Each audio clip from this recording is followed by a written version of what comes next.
আমাকে কোনো দায়িত্ব দেওয়া হলে আমি চেষ্টা করি সেই দায়িত্বটা একদম সুন্দরভাবে পালন করার জন্য। যেমন আমাকে আজকে দায়িত্ব দেওয়া হয়েছিল গরুর মাংস রান্নার। কারণ হচ্ছে আমার শাশুড়ি আমার ননদকে নিয়ে হচ্ছে কলেজে গিয়েছিল। এজন্য সে বেশি মানে সব ধরনের আইটেম রান্না করতে পারেনি। সে হচ্ছে ডিম রান্না করেছে, মানে ডিম ভুনা করেছে আর রান্না করেছে শাক দিয়ে কি জানি একটা ডাল।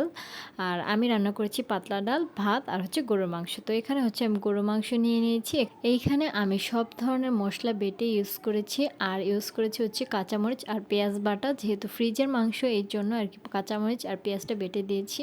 তারপর পরিমাণ মতো লবণ, আর যেহেতু আমি পেঁয়াজ বাটা দিয়েছি এই জন্য এখানে কম পরিমাণ পেঁয়াজ দিয়েছি। তারপর হচ্ছে আদা রসুন বাটা, পরিমাণ মতো লবণ আর যা যা মশলা আছে। গরুর মাংস তো সবাই নর্মালি যেভাবে রান্না করে আমি সেভাবে রান্না করি। আমি এখানে একটু টক দই ইউজ করেছিলাম আর ব্যবহার করেছি শাহি গরম মশলার গুঁড়ো, যেটা আমি মানে একটা পেস্ট থেকে নিয়েছিলাম, সেটা আমার মনে নেই। তারপর হচ্ছে হলুদ মরিচের গুঁড়া। আমি আগে বলেছিলাম আমাদের হলুদ মরিচের গুঁড়া একসাথে মিক্স করা, এই জন্য মানে একসাথে দিয়ে দিই। তারপর হচ্ছে আমি এটাকে সুন্দরভাবে মাখিয়ে নিলাম। মাখিয়ে ম্যারিনেট করে রেখে দিলে আমার কাছে কেন জানি মনে হয় গরুর মাংসের টেস্টটা দ্বিগুণ বেড়ে যায়। প্রত্যেকটা মশলা মাংসের ভিতরে চলে যায়, এই জন্য আমি 1 ঘন্টার মতো ম্যারিনেট করে রেখে দিব।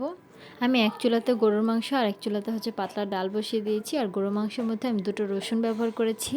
আর যেহেতু মাংসটা ফ্রিজে ছিল এই জন্য আমি আলাদা করে গরম পানি দিয়ে তারপর মাংসটাকে কষিয়ে কষিয়ে রান্না করেছি। তা না হলে কিন্তু একদমই সেদ্ধ হবে না আর খেতেও ভালো লাগবে না, যেহেতু এখানে হাড্ডির পরিমাণটা একটু বেশি ছিল।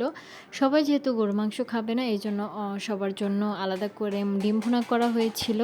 আর আরও একটি স্পেশাল রেসিপি করা হয়েছিল, সেটা যদি নেক্সট টাইম আমি ভিডিও করতে পারি তাহলে অবশ্যই তোমাদের দেখাবো। সেটা হচ্ছে ডাল দিয়ে কি একটা শাকজানি রান্না করা হয়েছিল। তারপর হচ্ছে কষানো হয়ে যাওয়ার পর আমি সুন্দরভাবে এর মধ্যে আলু দিয়ে দিলাম। আলু দেওয়ার পরও কিন্তু আমি কিছুক্ষণ কষিয়ে নেব। আর কি একটা বাজে অবস্থা, মনে করো সকাল থেকে কারেন্ট একদমই ছিল না, এই জন্য আমার কাজ করতে অনেক বেশি ঝামেলা হয়েছে আমার বাচ্চাকে নিয়ে। তারপর সংসারের টুকিটাকি কাজ সামলিয়ে আবার রান্না করাটা অনেক ঝামেলার ব্যাপার। আরেকটা মজার বিষয় শেয়ার করি, এই কেকটা মানে এই পাউরুটিটা কে কে খেয়েছো সবাই অবশ্যই কমেন্টে জানাবে। একদিনের মধ্যে 20 থেকে 30 প্যাকেট একদমই শেষ হয়ে যায়। এটার টেস্ট খুবই ভালো, কিন্তু ওনারা এখন একটু 2 নাম্বারই করছে, ভিতরে ক্রিমটা একদমই কমিয়ে দিয়েছে। তো যাই হোক, তারই মাঝে আমার ননদ একটি ডেজার্ট আইটেম বানিয়েছিল, যেহেতু জীবনে ফার্স্ট টাইম বানিয়েছে তাই অল্প করে বানিয়েছিল। এটা ও আমার কাছ থেকেই শিখেছে, যেহেতু ফার্স্ট টাইম বানিয়েছে এজন্য খুবই অল্প পরিমাণে বানিয়েছে।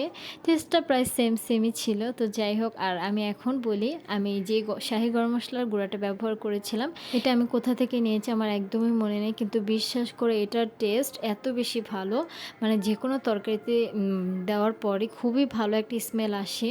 এটার প্রাইস কিন্তু অনেক বেশি। এইটুকু মশলার দাম হচ্ছে 650 টাকা, যদিও দাম বেশি কিন্তু এটার টেস্ট খুবই ভালো। আর এটার মধ্যে একটা প্রস্তুত প্রণালী মানে একটা চার্ট ছিল, সেটা দেখে তোমরা রান্না মানে পরিমাণ বুঝে দিতে পারবে।